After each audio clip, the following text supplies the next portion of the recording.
Good morning, everybody. I'm Andrew Ross Sorkin, and welcome to DealBook 2020. This is going to be a little bit different than we've done before. I want to thank all of you for joining us this morning. I know we've done this in person together over the years, but this year we're doing it virtually, and we hope to make it as interactive as we have in the past. We have a huge lineup of tremendous guests with some news-making interviews over the next 2 days, and we want you to be part of it throughout the next 2 days. I'm looking forward to it. There is a chat feature where I'm hoping you will be asking questions throughout these conversations. We'll be doing some polling and so much more. You can chat to me. I'll try to get to you myself in between, and we may even try to pull some of you on the stage throughout the day. We are thrilled to begin today's event with a remarkable newsmaker, and that is Masayoshi Son. Masayoshi Son is here, chairman and CEO of Softbank is joining us this morning. He is joining us from Tokyo. We are thrilled to have Masa join us with us this morning. He, I should say, is one of the most consequential technology investors of his generation.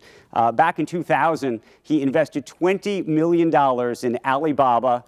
He says he offered that funding because of the twinkle in Jack Ma's eyes. His Vision Fund now owns stakes in everything from Uber to TikTok's parent, ByteDance. At age 16, Masayoshi Son moved to the United States, where he learned English. He went on to study at Berkeley.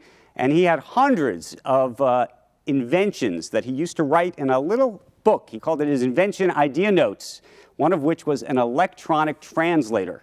He later sold that for nearly $1 million to Sharp. There is so much to talk to Masayoshi Son about this morning, about technology, about the future, and really what has been a remarkable roller coaster ride for all of us, including him, at Softbank, which at one point, I should note, had lost about $50 billion of value, but is now up a whopping 144% since the bottom. He's pivoted the company, and there's so much going on, and we want to welcome him to this conversation live from Tokyo this morning. Masa, it is great to see you. Thank you for being with us.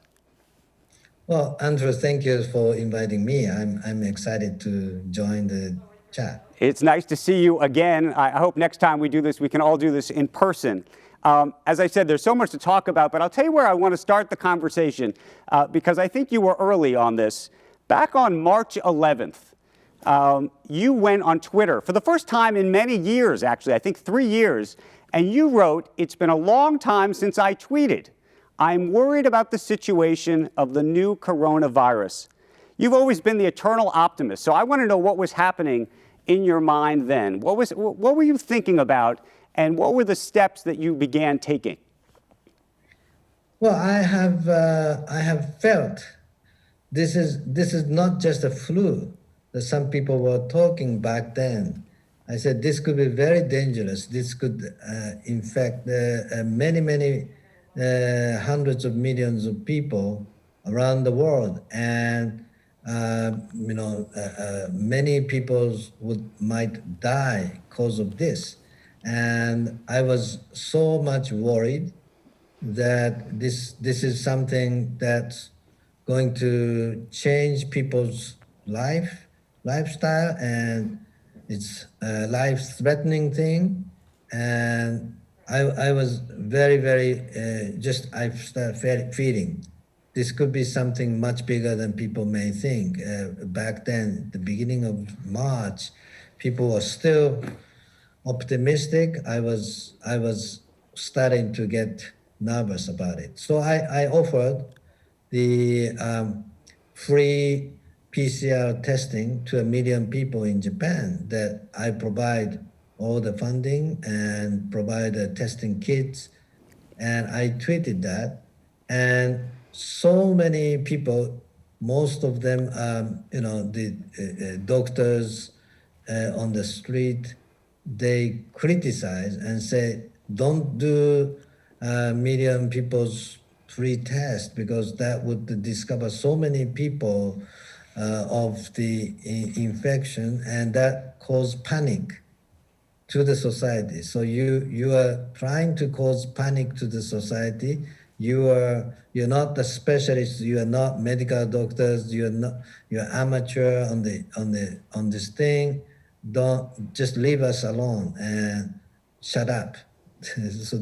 So many tweets against me. Only maybe 1% people said that's a great thing. 99% people said don't do it. And it was so unpopular. And I said, after several hours, seeing all the tweet, I said, maybe this is something that you guys don't want, and I would shut up. So I changed the course, and people say, well, rather than the PCR testing, what people need shortage is a mask and medical gowns and protection and so on. So I said, okay, if that's what you want, I will still give the donation. I will give tens of millions of masks for free as my donation, and try to help medical doctors with all kinds of protective gowns. And so I donate many things. People appreciated that, but still people were criticizing me about the PCR test offer. I thought at that time people would change their mind. People would start appreciating my offer later on when situation become much more serious. Now people realize the importance of PCR test. We have to test, identify, and evacuate. So I think I should have more fight it even though people disagree. Maybe I should have fight it more. But at least right now I'm offering that service. I create a testing center, and I'm offering to the millions of people now. So you are now running the largest private testing facility, from what I understand, Yes. in all of Japan. Yes, yes. And Japan has done remarkably better, in truth, than so many other countries.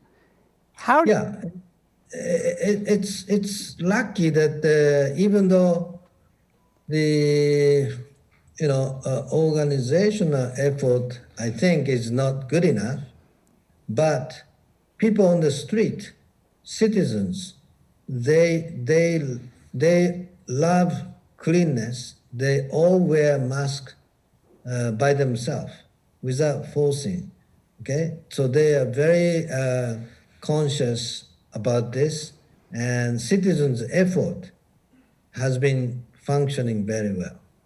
How do people there, and how do you view what's happening here in the United States as the COVID cases continue to rise? We're going to have Dr. Fauci on, as well as the CEO of Pfizer, who's just announced the early test results of this vaccine.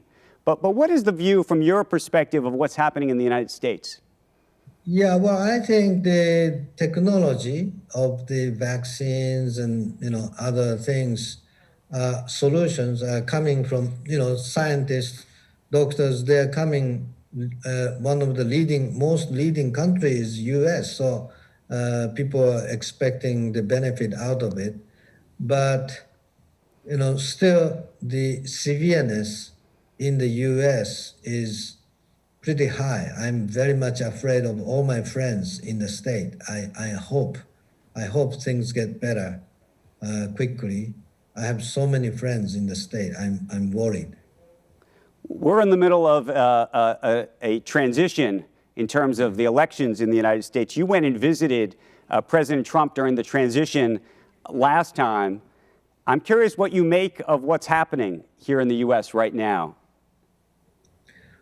Well, I think there are lots of difference in opinion, but American people at the end is one of the smartest country, and there is solution coming with a vaccine and medical antibodies very soon.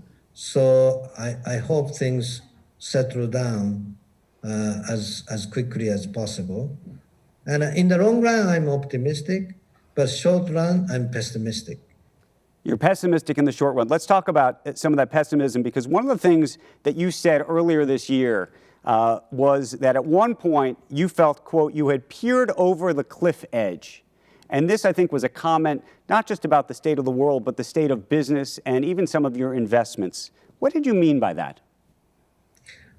Well, I saw the possibility of a lot of economic crisis and affecting many people's job, many people's health, life, and also we have investment in many startup companies.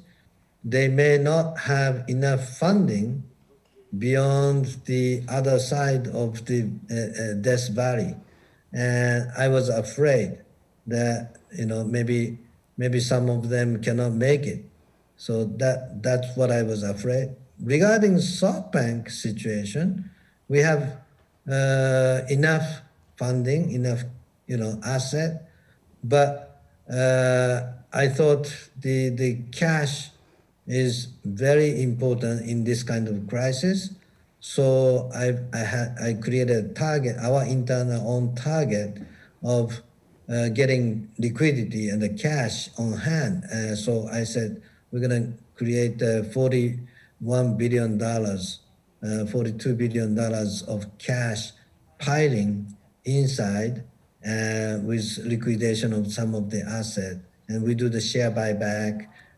We do enough funding for ourselves for new investment, but also to protect ourselves. So it's the first time in our history to liquidate many of the assets as quickly as possible. We overachieved that target by almost 2x. Well, that's what I was going to ask you about. A lot of people were surprised at how aggressively you've been selling assets. And the question I was going to ask is, what do you want to do with all that cash? No, as I said, the short run, I'm pessimistic that it's still increasing the second wave or third wave of the COVID-19 around the world. And of course, the vaccine is coming, medical antibodies coming, but who knows, in the next 2-3 months, any disaster could happen. So we're just preparing for the worst case scenario. Well, but for the audience, I hate to be pessimistic given your optimism about life usually. What does that worst case scenario look like to you? Well, look, before mass production, distribution of the antibodies, the vaccine comes, some major company could crash. The savior of those collapse of the domino effect could happen. Like a Lehman crisis, just one bank crisis made entire the banking industry shake up, and that made worldwide crash of the stock market. So anything can happen in this kind of situation. I think it's getting better with the news of the vaccines success of the early test, but I still want to be prepared for the worst case scenario. So that's why today we have now almost $80 billion cash in hand ourselves. Are you surprised at how well the values of specifically technology companies have held up during this period? Yeah, well, look, when people work from home, people stay home and study at home, what can they do? They have to still connect with people. Like this, we have to have a video conference, we have to have the education online and business in online, the purchase of the product online.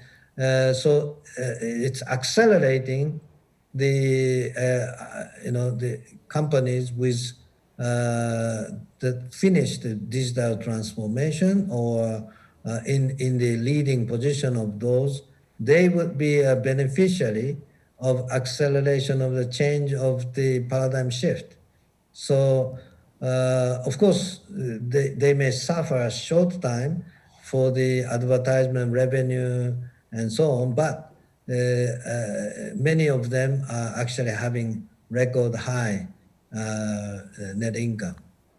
So when you think about deploying that $80 billion, is that just a rainy day fund because you're worried about having to finance your own companies, or is that because you think there's going to be some kind of calamitous moment at which you would hopefully come in and swoop up and buy other assets?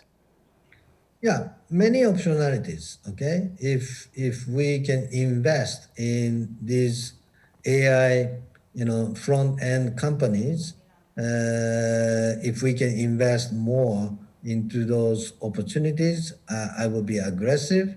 And it is maybe a better price now for the investing into unicorns because they need the funding. And of course, if our share price drop down, I want to buy back our own shares much cheaper and much more ownership to myself because I'm a believer of our own company. In March, our share price dropped down, I think, almost 70%. In 2-3 weeks, I said, "Oh my God, this is the best time for me to buy back our own share." And our discount to our underlying asset went over 70%, like 75%. So I could buy our own company 1/4 the price of underlying asset. I said, "Oh my God, I should buy." So cash was the best thing that I could have for all kinds of optionalities. Masa, there were reports at one point that you were thinking of taking the company private. Is that still something you'd think about? No comment. I cannot make comment on such a thing. Does that mean it's still on the table, potentially? Well, no comment. Okay, let me try. You know what? I'm going to try a different tact on a different issue, but it's somewhat related. It's about taking a company private. And I was actually curious if you really today would have wanted to.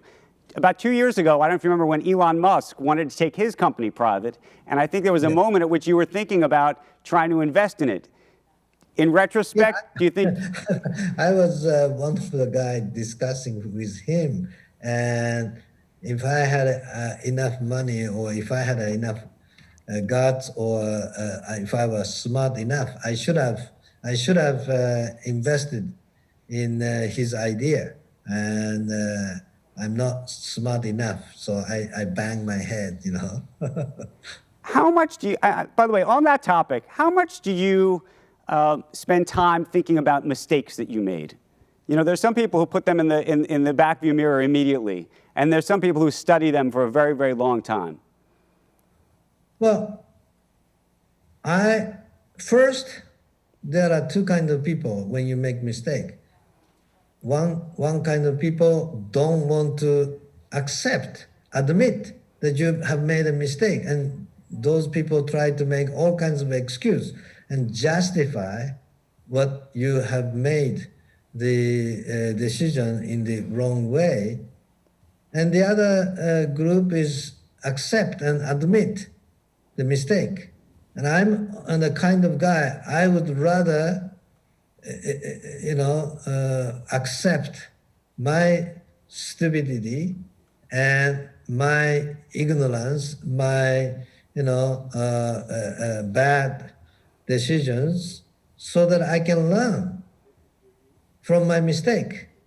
I don't need to justify my mistake. I accept it. Sorry, I was stupid, right? So that I can learn quickly, and I try not to make the same mistake. I don't want to remember again and again, right. But it's better to accept it so that I can become smarter. Well, let me ask you about one thing that's been in the news over the past year, and you've called it a mistake, and so I'm curious what the lesson is for you. WeWork, of course, was something you've talked about being a mistake. Now that you've thought about it and spent some time trying to learn from it, what was the lesson? Well, I think this is a lesson that Adam Newman himself is telling himself he made a mistake. And he's a smart guy. I think he admit he made a few mistakes. I think that he's a smart guy, he's an aggressive guy, he has lots of capability. He can convince people, he's a great leader. But he made some mistake. Any human makes some mistake. And in a total score, his investment, his decisions, and I'm part of the responsibility of his mistake. So I still love him. I still respect him. I'm sure he would come back and do some great stuff in his rest of the life. So I'm a big believer that someday he will be very successful, and he would say he has learned a lot from his prior life. But again, we made a lot of loss in the investment in WeWork, billions of dollars, and that is my mistake. Okay, but luckily, we have some other hit. So in total score, we are still positive. Tens of billions of dollars. So I'm hopeful that other investment in our vision fund will make us additional profit. Let me ask you a different question about investing, because there are a lot of investors that are on this call. One of the things that you've done this year, which is different for you, is you made some very big investments, equity investments in the stock market through options and other things. And I think there's a lot of people trying to understand what you're trying to accomplish, what you're trying to do there, because you've historically spent so much time talking about wanting to own things for the long term, and some of these were shorter term bets. Look, what is Softbank Group right now? Softbank Group, we are investment company, and we are investment company, but only one focus, information revolution. That has been a case for us for many, many years. From the beginning of our last 40 years journey of Softbank, we are only focused one thing, that is the information revolution. Sometimes we are operator ourselves, sometimes we were investor. So we invest into Yahoo US, create Yahoo Japan, and many other internet investment, including Alibaba. And so investment is not something new. It's for last over 20 years since the beginning of the past IPO of SoftBank, we start investing into a lot of internet companies. But we did not invest in the public company stock, as you asked right now. I said, we are focused on AI revolution now as an investment company for the information revolution. Within the AI revolution, who will be the making success? It's not just the unicorns, but all the big name like GAFA, they would also become the key successful company, most successful company in AI revolution. So who said I should not invest into public companies if I'm a believer that they will be a very successful company in AI? Public or private doesn't matter. I just want to bet for the AI revolution. When you look at some of the big companies in the United States, the Amazons, the Googles, the Facebooks, you want to be invested in them today? Yes. We are already invested in them, and I want to invest for many years because I believe they will be front runner, one of the most successful AI era's champions. Okay, I own a professional baseball team. To create a winning team, the number one team, you have to have new young stars, but also you have to have the best all stars. So that as a team, you have a very Right. strong team. You had a chance to invest with Jeff Bezos very early, and you didn't. Why? I'm so stupid. Don't embarrass me. I'm so much regretting my life. He and I were just one-on-one in a small hotel in Switzerland, talking a couple of hours, investing, and he and I almost agreed. And What year was this? before his IPO. So we were talking, Softbank invest $100 million to own 30% of his company. And so the valuation we were talking was like $300 million. And he said, no, Masa, you're crazy. We're not 300 million company. He said, we are 350 million company. So the gap was only $50 million. And we were talking. And I said, okay, maybe you're right. Maybe we're close enough. And I would talk to my guys in Tokyo and come back to you. And right after the trip, I went to talk to my guys, and everybody said, maybe that's crazy idea. Maybe you're right, but where is money? And after discussing 1 hour, I said, well, you're right. We don't have money.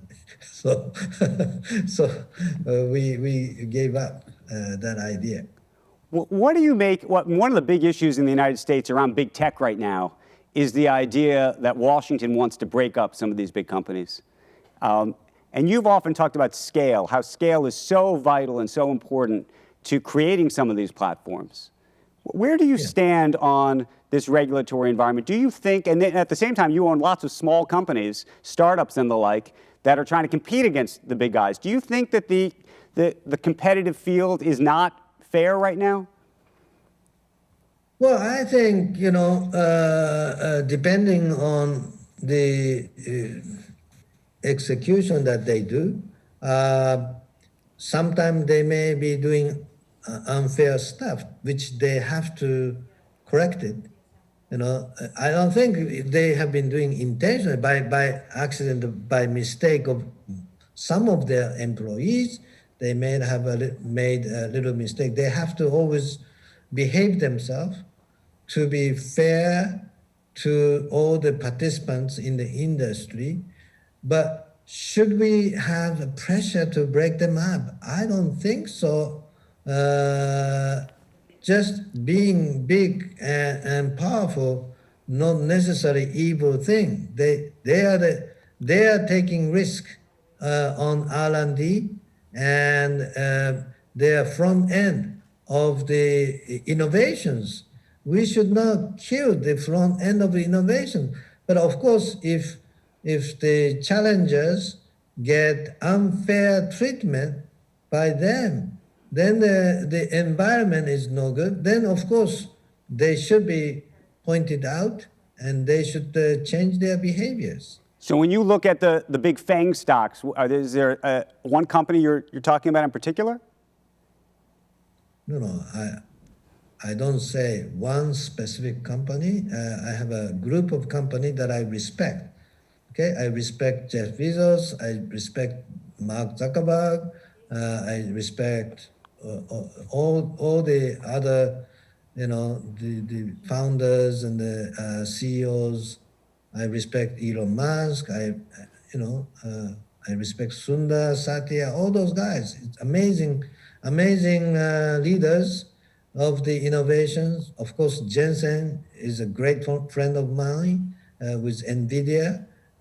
I respect him a lot. Okay, so many innovation came from U.S. This momentum, this passion, energy of the innovation coming out of Silicon Valley and throughout the entire U.S. This is very, very important thing for the humanity. I think this is something that we should not discourage. One of the things that the U.S. companies often say when it comes to this regulatory issue is they say, look, we need to stay this size because we have to compete on a global stage. We need to compete against the Alibabas of the world. What do you make of that argument? And also, what do you make of what's happening in China right now? Because it does seem, to some extent, that the Chinese government may be looking at similar regulatory efforts around some of the big Chinese companies. Well, I don't want to say anything specific about specific countries. They have their own logic, and US, China, Japan, Indonesia, each country has different environment and different justice that they think is good for their own citizens, their own industries, and we should not easily criticize one way or the other. We should respect many different religions. We should respect many different ideology. But something important is that we should all work for innovation for the sake of humanity, like saving life of people, having fun for the people, having productivity for the people. As long as the entrepreneurs, the companies, they are fighting to the diseases or disaster recovery, Right. All these things, they should all be respected. But do you worry about the idea of a splinter net, the idea that there could be two internets or multiple internets, given what used to be a very globalized world and what feels like a splintering of that? Well, I'm still optimist about, people have to discuss, point out the issues, but at the end, people can talk to each other, find a solution to each other. I'm still optimist. At the end of the game, people Right. can still find a good ending. What did you make of the Trump administration's decision to try to block TikTok in the United States? I know it's something you've invested in. You know this company very, very well. Well, it's a sad thing if some service that people enjoy a lot get discontinued because of some political concerns of something that it's actually not happening, I believe. I talked to Emin, this founder, CEO of TikTok.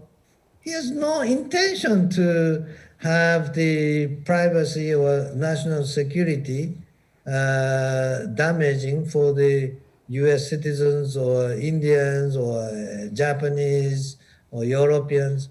He just wants to provide a good, fun, enjoyable thing.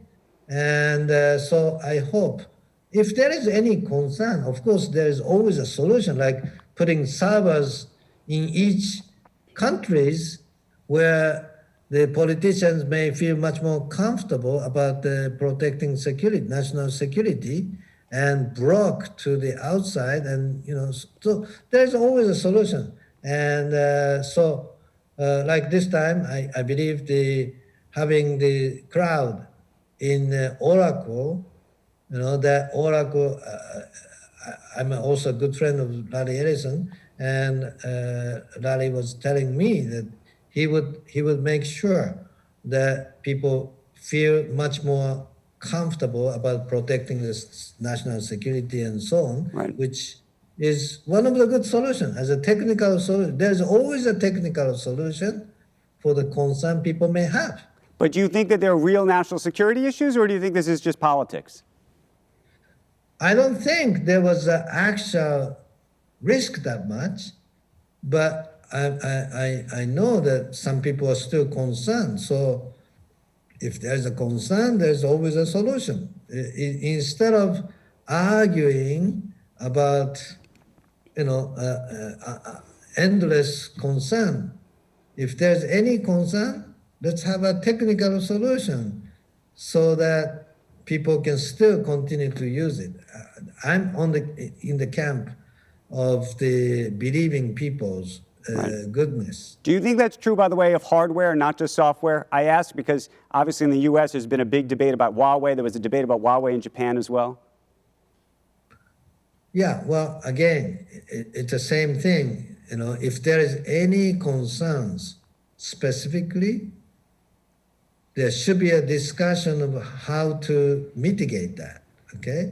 And there is always a technical solution without making it too much political, I think. Of course, people can have, the politicians and some people can have always concern. But if there is a concern, let's discuss specific technical solutions. And there's, as I said, there's always a solution. A couple more questions. Instead of hating each other. Right? I have a couple more questions, and we're getting a lot coming in from the audience. So let me just ask you a couple quick ones. You're asked, how important do you think luck has been to your success? How different would Softbank have been without Alibaba, for example? So having met with Jack was one of my luckiest things in my life. And I thank God and thank Jack and his management and employees. They work so hard to make the success. I'm a lucky guy to get to meet with those opportunities. But also in your life, if you stay for many years, tens of years, you have unlucky thing and lucky thing come, like a roller coaster. No one has always lucky thing. No one would have only miserable thing. It's a mix of event almost every day or every year. So I think the important thing is when the lucky thing comes, you should work hard to capture it. When the unlucky thing comes, you should work hard to solve it so that you can protect, you can survive. It's half of the result is your own responsibility. If you Right. spend 40 years in business, you end result is your own responsibility. That's my thinking, okay? Mm-hmm. Because lucky thing, unlucky thing comes, almost evenly. We got a couple questions coming in here, Masa, about Bitcoin. You reportedly had bought into Bitcoin many years ago and then sold at, I think, close to the top, frankly. Bitcoin is now moving again, as you know. Is it the future?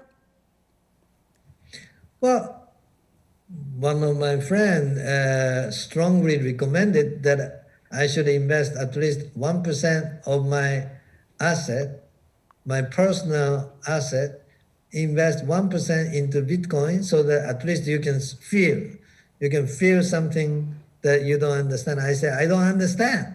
So, but he said, okay, just try out, don't argue, try out, put it 1%. I said, okay, maybe you are right, something that I don't know. So I would like to see how I feel. So I invest, I think a couple of $100 million, $200 million or something. That is like 1% of my asset at that time. And I was looking at the price, and every day I said up, down. So I said, this is no good. This is something I don't understand. But my mind share is somewhat affected. I'm at least looking at 5 minutes a day, how the price was.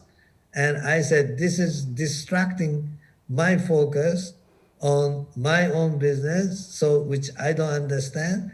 It may go up later, it may go down later, but I don't want to spend 1 minute at least checking the price every day. So I said, okay, I would sell whatever the price. And I sold with some loss. Maybe I lost 50 million, I don't know, I forgot. But I lost some money and I sold it, and I feel so much better.